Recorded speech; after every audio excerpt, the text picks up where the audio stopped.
Giro Energia. Olá, o Giro Energia está em formato novo. A gravação agora está sendo feita em estúdio com convidados.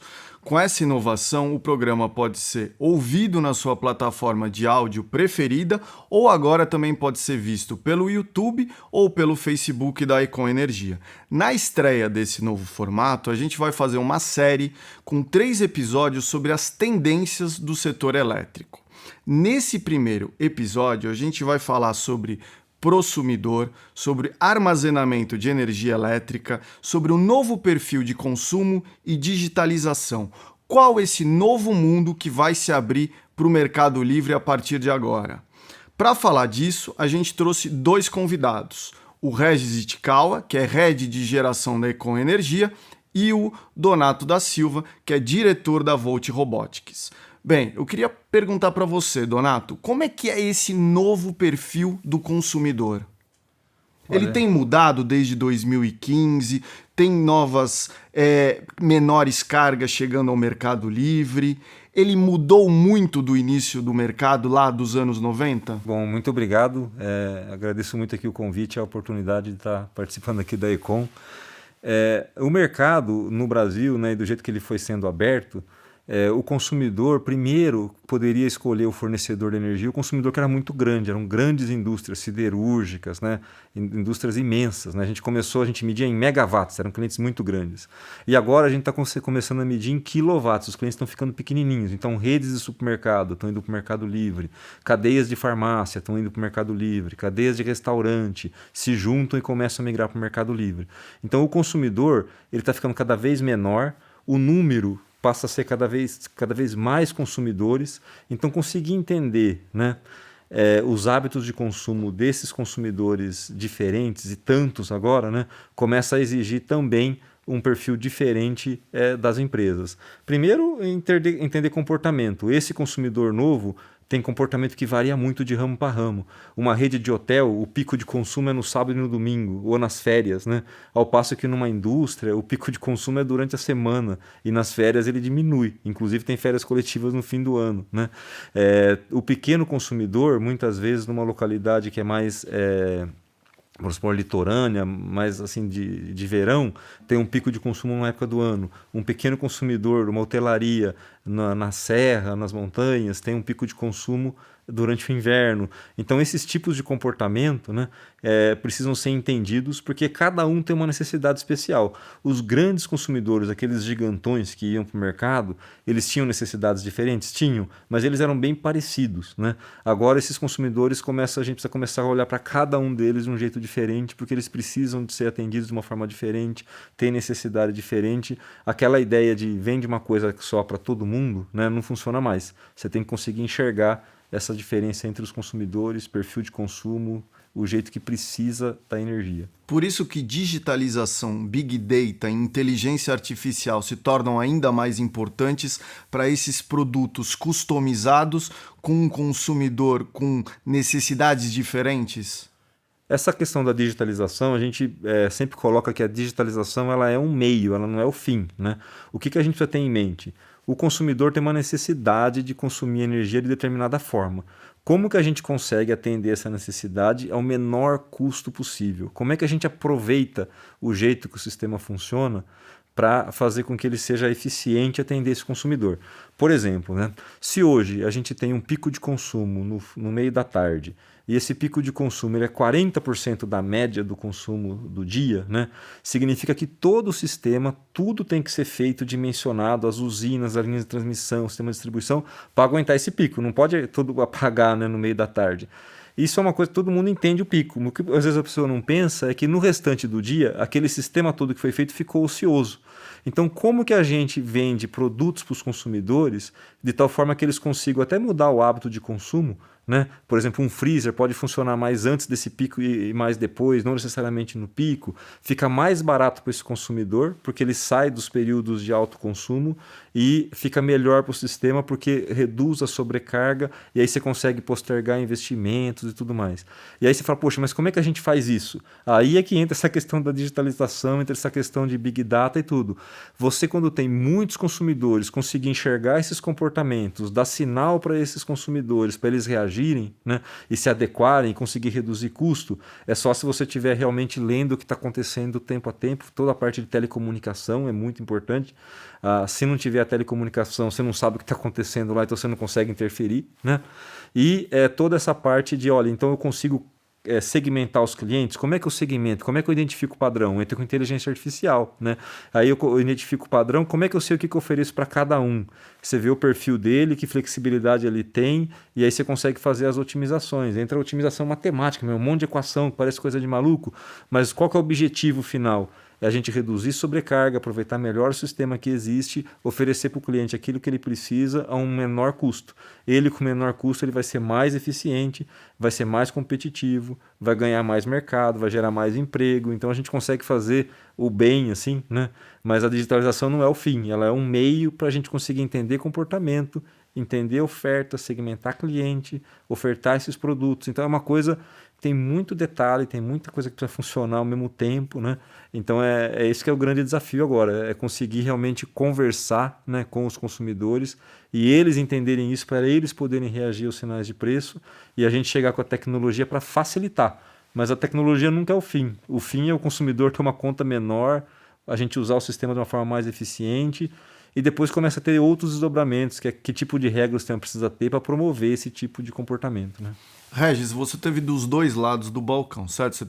Você trabalhou numa grande consumidora de energia e agora você está na Econ, no lado da comercialização. Como é que você vê esse perfil aí que tem mudado? Os clientes estão buscando mais produtos diferenciados, têm buscado mais dados sobre gestão de consumo. Como é que tem sido essa questão da gestão vis-à-vis com esse cliente que mudou nos últimos anos?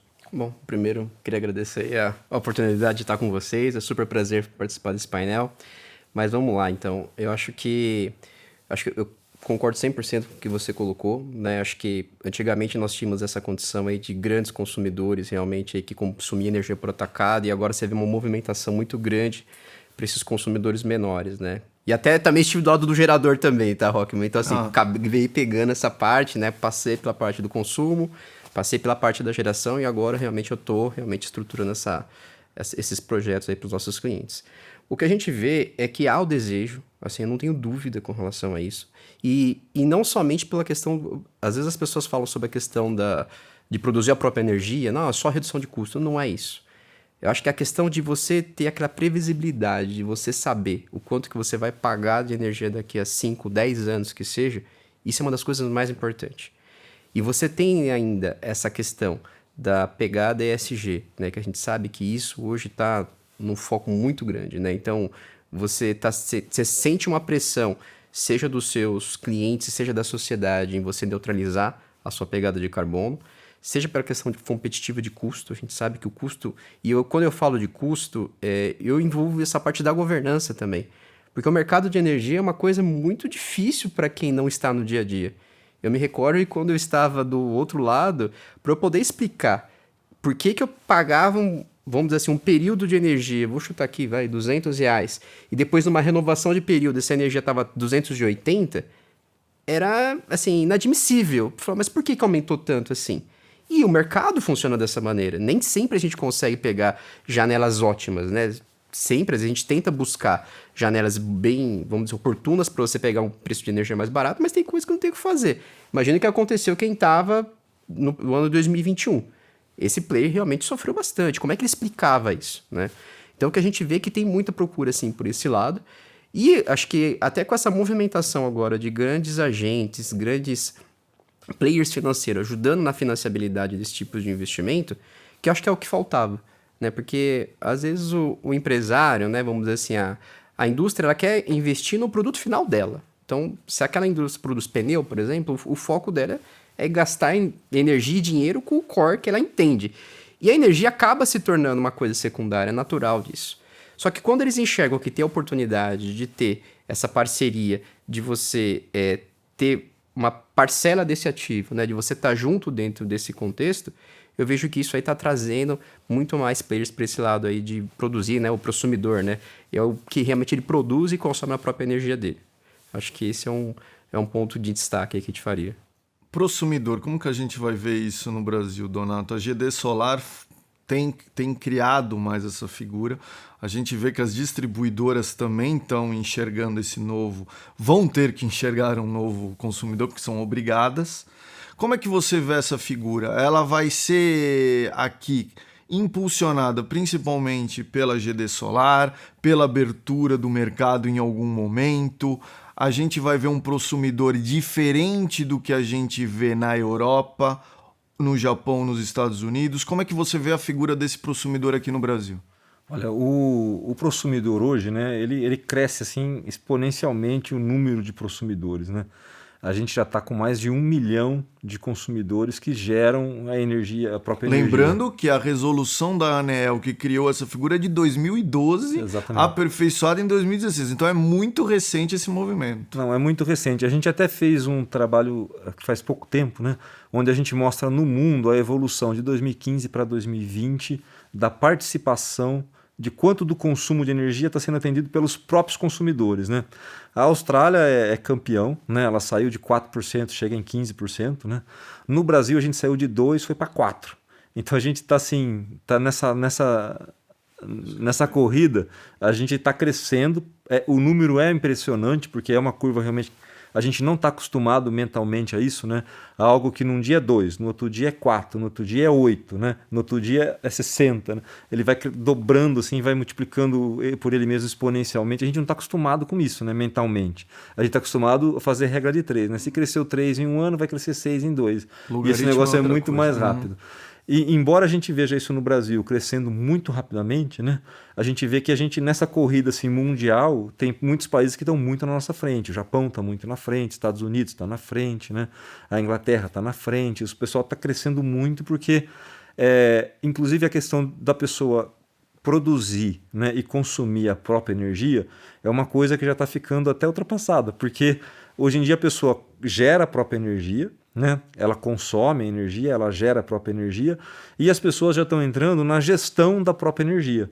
Então é muito comum, né, principalmente onde os sinais de preço são intensos. Aqui no Brasil a gente tem um pico de consumo às 5 da tarde e tem um vale de consumo na madrugada. E a gente vai olhar para o preço da energia no mercado, ele é igual, né? Alguma coisa não está legal, porque se você varia tanto o consumo, o preço deveria variar, né? Em lugares em que as variações de preço são maiores, aí o consumidor já começa a entender isso e fala, poxa vida, então eu não vou ligar minha máquina de lavar roupa às 6 da tarde, eu vou ligar às 5 da manhã, que é onde o preço está baixo.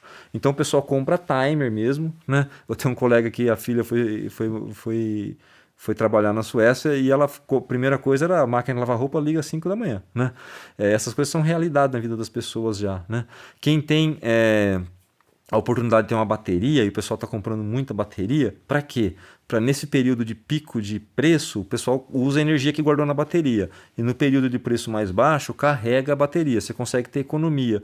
E não é só uma economia. Por que isso está acontecendo? Naquela hora o sistema está sobrecarregado. Você tira consumo, você reduz o preço. A hora que o sistema está subutilizado, que o preço está baixo, você usa o sistema. Então você vai melhorando o uso do sistema. Você consegue atender o mesmo consumo sem precisar fazer tanto investimento. E o que está por trás disso? É o consumidor fazendo duas coisas principais, né? Uma, gerando a própria energia, que é aquilo que a gente já falou aqui, e a outra é ele gerindo como ele consome, mudando o hábito e sendo mais eficiente. Hoje, entre as 10 da manhã e ao meio-dia, né? Entre as 10 da manhã e ao meio-dia, a energia que os próprios consumidores geram aqui no Brasil consegue atender 10% da carga do país. Então vamos lá, das 10 da manhã ao meio-dia, quando você tem um fator de radiação, muito sol, tá? Esses 1 milhão de consumidores que 10%? já tem painel, 10% da carga do Brasil. A gente tem, isso está dando hoje em torno de 7 gigawatts médios de geração de energia entre as 10 da manhã e o meio-dia. Então a gente já tem hoje... No Brasil inteiro, esses dados... No Brasil inteiro. Se for no Nordeste deve ser um pouco maior, Minas Gerais deve ser um pouco maior. Exatamente. Isso é Brasil inteiro. O que a gente fez assim? A gente fez uma coisa muito simples. A gente pegou, você pode escolher qualquer dia que você quiser. A gente fez uma ferramentazinha, esses dados que eu estou falando, a gente pegou mês de abril. A gente pega abril de 2017 o consumo hora a hora, né, durante os dias da semana. Aí a gente pega abril de 2022, o consumo hora a hora, né, nos dias da semana. Durante a madrugada e durante a noite, né, a diferença é de 15%. Hoje o consumo é 15% maior do que era lá em 2017, ou seja, o consumo cresceu. Só que você pega no período de alta irradiação solar, né, a diferença cai para 3%, vai cair para 4%. Né? E nesse período aí das 10 ao meio-dia, onde você tem o máximo de radiação solar, você chega a atender 10% da carga do país. Então a gente fala, poxa, o pró-consumidor, você olha lá uma casa, né? E é uma casa que tem um painel no telhado, parece que não está acontecendo nada com o sistema, mas o sistema já começa a reagir. Você não precisa mais gerar a termoelétrica que você gerava antes nesse período de pico da tarde, né? Então já tem um benefício ali. Ao longo do tempo o reservatório fica mais cheio, o preço da energia, o tal do PLD aí, né, fica menor. Mas por quê? Porque você está exigindo menos do sistema centralizado, está tendo que usar menos as usinas mais caras, porque uma parte da energia já está sendo gerada no próprio consumo. Regis, como é que você vê isso? O Donato estava falando algumas coisas. Estava falando, por exemplo, de bateria, nessa função de peak shaving, de fugir do horário em que a energia é mais cara, você usa uma bateria, por exemplo. O Brasil tentou fazer tarifa branca com preços diferenciados para o mercado regulado, não deu muito certo. A gente tem um problema claro de preço. Se a gente estivesse discutindo hoje, o preço estaria quase R$600 no ano passado. Hoje ele despencou. Então, claramente, você tem um problema aí. O que esse consumidor vai ter que se preparar para esse futuro? Mais eficiência energética, bateria. Ele já está se preparando, ele já está buscando essas soluções, ou essas soluções vão depender de mecanismos de preço que terão de ser criados ao longo dos próximos meses? Eu acho que enquanto não tiver um mecanismo que realmente sinta no bolso, ainda o pessoal vai utilizar realmente esse modelo flat, vamos dizer, mais de energia, né? Mais, vamos dizer assim, conhecido, e ele vai se esconder na sombra, chamo de dizer, né? Eu participo de alguns grupos de engenharia e que a gente fala muito sobre essa questão, excelente exemplo que você deu sobre a questão de você colocar alguns eletrodomésticos que são grandes vilões aí da conta de energia para trabalhar, né? Então hoje você vai comprar uma máquina de lavar roupa, hoje ela já tem conexão com Wi-Fi, que se você baixar o aplicativo no teu celular, você programa pelo teu celular, você fala, olha, eu quero que ela ligue tal hora, desligue tal hora, acabou. E não só isso, né? É a máquina, é o ar-condicionado, é a secadora. Então, grandes vilões você já consegue fazer. Antigamente... Geladeira, né? Geladeira. Todo mundo tem. Eu vi uma matéria, você citou da Coreia do Norte, assim, recentemente eu vi uma matéria que eles estão pensando... Hoje nós temos essas geladeiras smart, que tem aqueles painéis touchscreen na tela, que ela já dispara pedido, né, para o supermercado entregar automaticamente. E ela já está fazendo essa análise de que ela consegue enxergar qual é o preço nesses países que tem a granulometria maior de energia, e ela realmente tem um sistema de...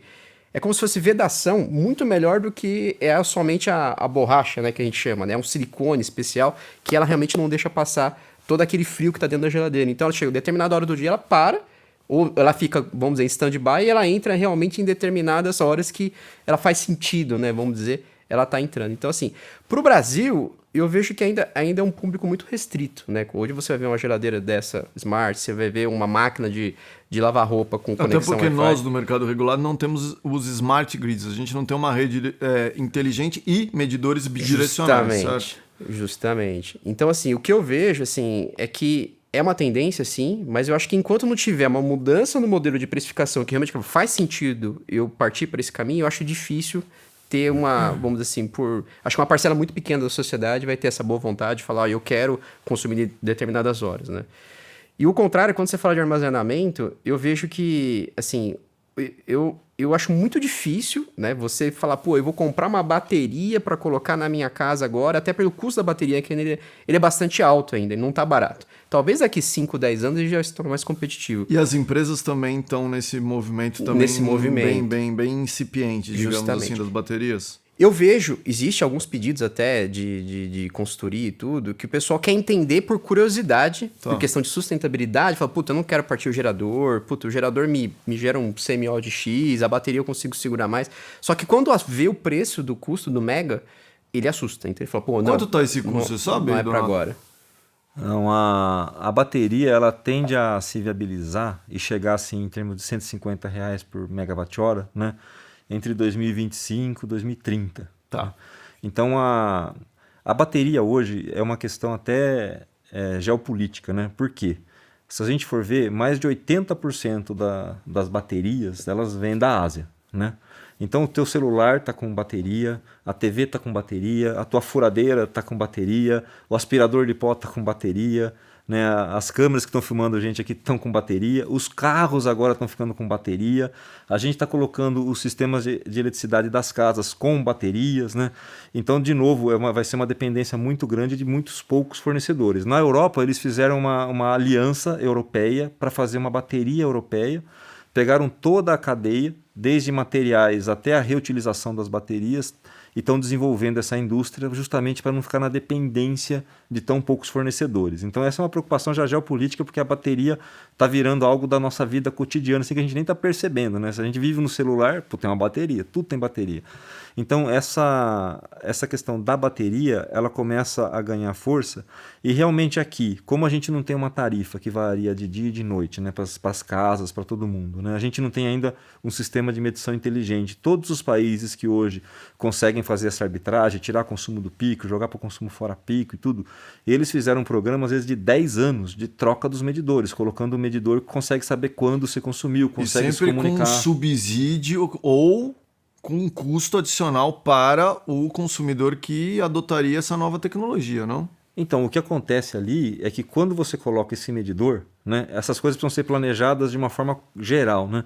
Se você tem um bom sinal de preço, se você consegue induzir o consumidor, né, a ter hábitos, né, que ele fuja dos picos e consuma fora dos picos, você começa a trazer eficiência para a operação. Aí você consegue evitar investimento, por exemplo. Você não vai ter que colocar um transformador a mais para atender mais consumidores, porque eles não vão consumir no pico, eles vão consumir no momento que aquele transformador que já existe está ocioso, né?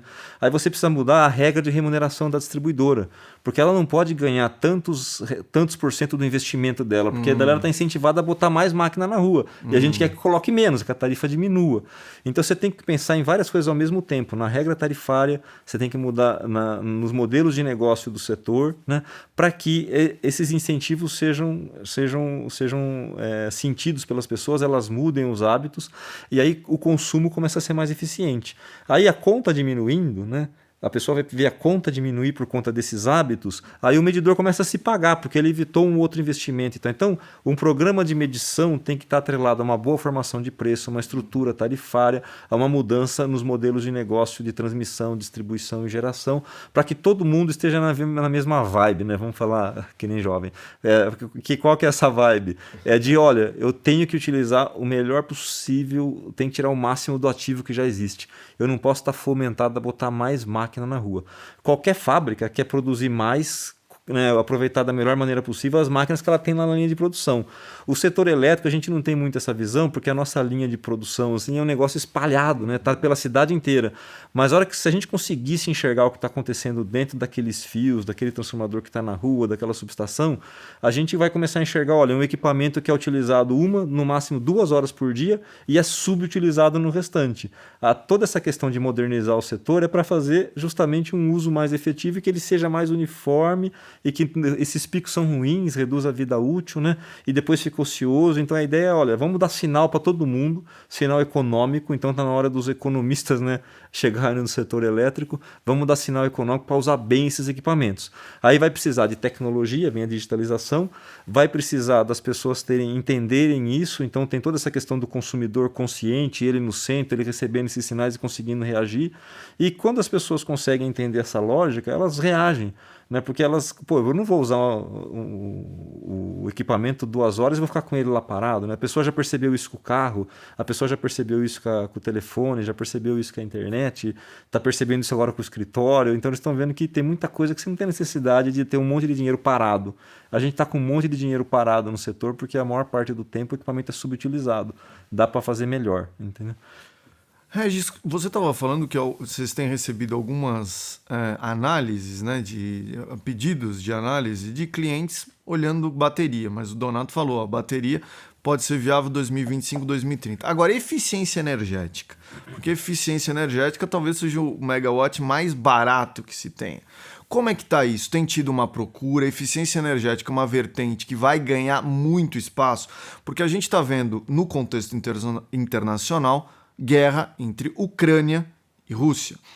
As matrizes europeias, eu imagino, que devem ter espalhado essa questão da dinâmica da eficiência energética, que agora na Europa está sofrendo um movimento muito mais forte do que era. Aqui no Brasil, como é que está isso? Vocês têm recebido crescentes pedidos, vocês estão trabalhando em projetos sobre isso. Como é que está essa questão de eficiência energética? Bom, acho que esse é um ponto bem importante, né? A questão da eficiência energética até então, assim, o tema já é bem antigo, né? Então, principalmente as ESCOs da vida que nós tínhamos, a gente sabe que sempre foi, mas foi uma coisa muito singela, né?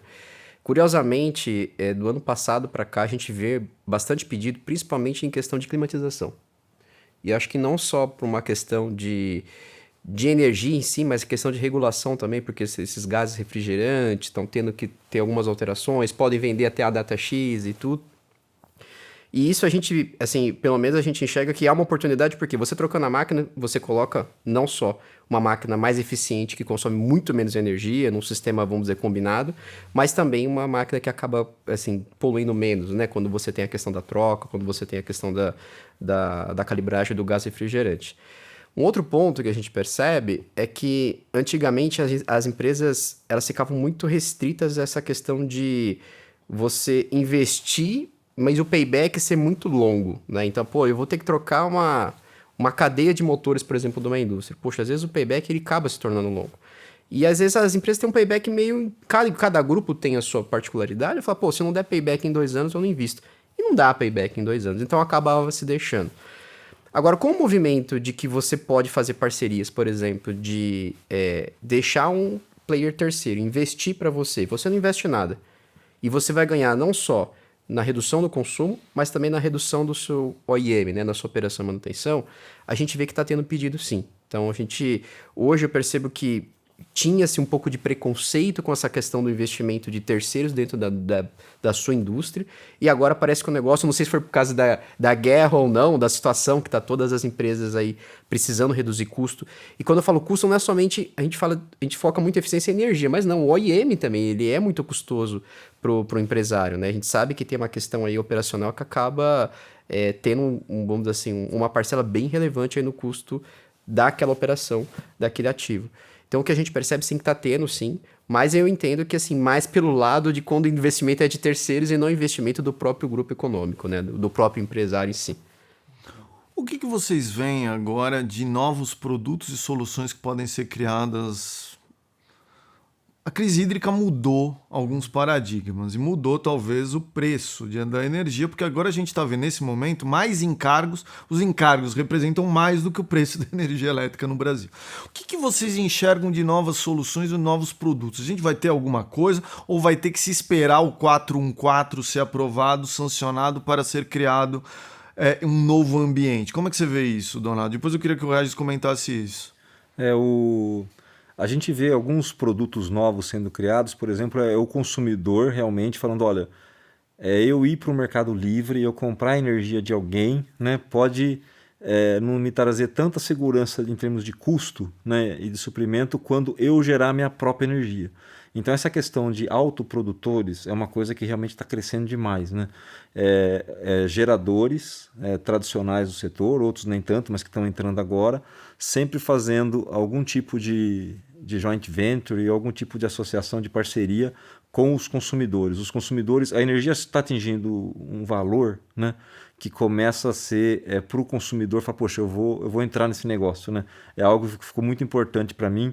Eu vou gerar minha própria energia, e como muitas vezes os consumidores são grandes, e aí só colocar o painel e tal não resolve, né? Ele tem que fazer realmente uma usina, algo mais centralizado, de maior porte, ele acaba sempre se juntando aos players tradicionais. Então a gente está vendo muito isso, muita empresa, né, nascendo com essa coparticipação de quem produz, né? Tem fábrica, tem indústria, tem comércios grandes, né, com os players tradicionais do setor. Tá vendo uma fusão ali, criando participações na parte na autoprodução. Acho que essa é uma das tendências assim, muito que o setor tá indo muito nela. E a outra coisa que a gente vê é muitos consumidores, até menores, né, vendo o quanto que eles ganham se juntando, né? Tem um caso que foi muito interessante, pediram até um estudo para a gente, né? Eram 3 irmãos, eles tinham 3 fábricas, uma vizinha da outra, e cada um tinha uma ligação com o sistema, sabe? Tinham 3 ligações, cada fabriquinha tem a sua demanda, eram fábricas pequenas, né? Cada uma tinha entre 200 e 300 quilowatts de potência independente. E aí o estudo era, se eu tivesse uma subestação única e eu tivesse uma conexão única com a rede... Ou seja, 200, 300 ele não pode ser consumidor livre. Isso, mas juntando podia. Né? Juntando, tá. Se eu tivesse uma conexão única, será que eu não conseguiria ter um custo menor? Porque a hora que eu tenho um pico, o meu vizinho não tem. E o outro também não tem, mas aí depois, a hora que um tem... Então, ao invés, a soma o pico da nova instalação, né, de consumo, a demanda máxima dela, seria menor do que a soma dos 3 picos, porque elas ocorrem em momentos diferentes. Né? Será que isso não daria uma economia? Aí esse daí ainda pediu, e se eu colocar uma bateria? Né? Será que não daria uma economia? A gente viu que dava para eles economizarem 30% no custo de contratação da rede, só se juntando, né, e colocando uma bateria. Né? Se eles só se juntassem, dava 12%, a bateria dava mais 18%. Então eu falo, poxa, isso faz sentido.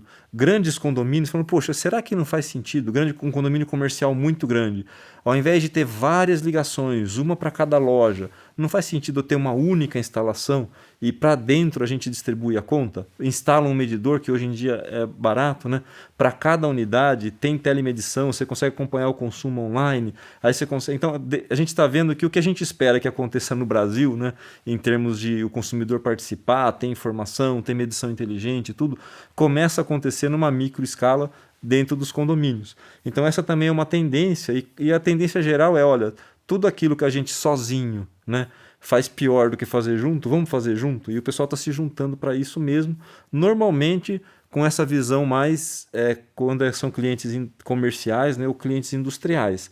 Mas está chegando num ponto que vai chegar nas residências, por exemplo, um edifício onde você tem uma única instalação de energia elétrica para o edifício. E dentro do edifício o condomínio faz o rateio, mede cada apartamento, mede cada instalação, cada casa, né, se for continuar, e consegue fazer a sua gestão. Né? Em alguns lugares, aí aqui a gente não vê tanto isso aqui no Brasil ainda, a gente vê condomínios onde as pessoas fazem investimentos comuns. Por exemplo, na tua casa tem um telhado grande, na minha não. Então, você instala o painel solar na tua casa. E na minha eu coloco a bateria. Só que a gente trabalha junto para a minha bateria alimentar você e a mim. E o seu painel também. E a gente começa a compartilhar os investimentos que cada um fez diferente, né? Que eles chamam de comunidades de energia. As pessoas fazem os investimentos diferentes com uma única conexão à rede. Em alguns lugares a preocupação até é quando a rede cai, o condomínio conseguir se manter. Né? Porque tem o pessoal, principalmente de Nova York, teve há uns 8 anos, teve umas tempestades muito intensas e as redes de transmissão caíram por conta da neve e dos ventos, né? E eles ficaram no escuro. Então eles começaram a se unir para conseguir ter autossuficiência por um período, né? Porque é muito crítico, você está no inverno daquele e fica sem energia. Né? Sem calefação, por sem exemplo. calefação, por exemplo. E aqui a gente vê que isso começa a acontecer também, né? Mas ainda em menor escala. Agora, as pessoas se unirem para consumir junto e ver que o custo fica menor, nas indústrias, no comércio, e está chegando nas residências, a gente vê que isso já está acontecendo. Então, autoprodução e o consumidor vendo que é melhor estar junto com outros do que sozinho. Acho que isso são 2 coisas que são grandes tendências. Você vê essa tendência de compartilhamento, por exemplo? Total. Vou dar um exemplo para vocês do que está acontecendo.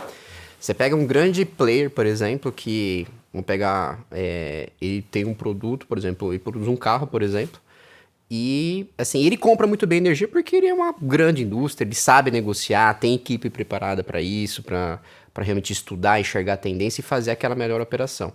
Só que aquele fornecedor dele da ponta, não.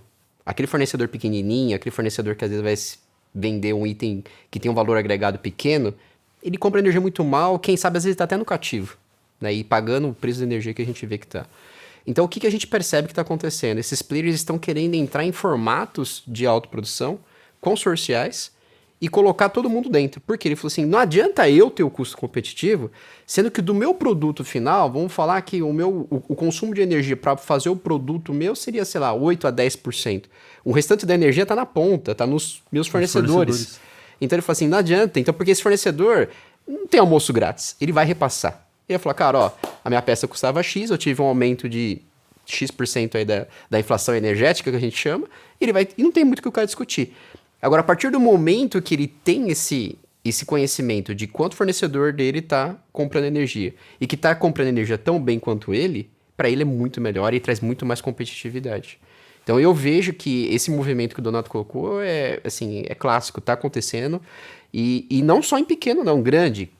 Você vê player grande que ele tem, vamos dizer assim, uma representatividade, ele tem às vezes um poder muito forte de negociação com esse fornecedor dele, né? Que ele fala, olha, você não sabe comprar muito bem energia, deixa que eu administro dessa questão da infraestrutura para vocês.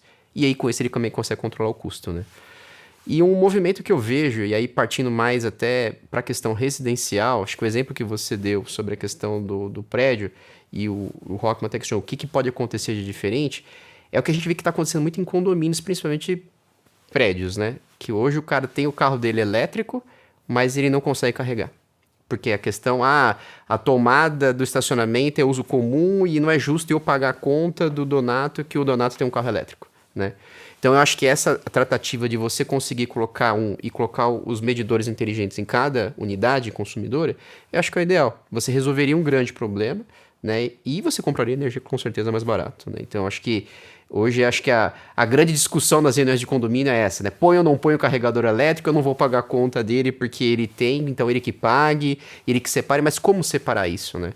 Então acho que esse mercado é um mercado que ainda vai crescer muito ainda. E acho que tem muita oportunidade para estar atuando sim. O que mostra que tem um novo mundo que está surgindo, né? Total. Donato, você queria dar a última palavra? Você queria fazer algum comentário? Porque a gente já está chegando ao final do podcast.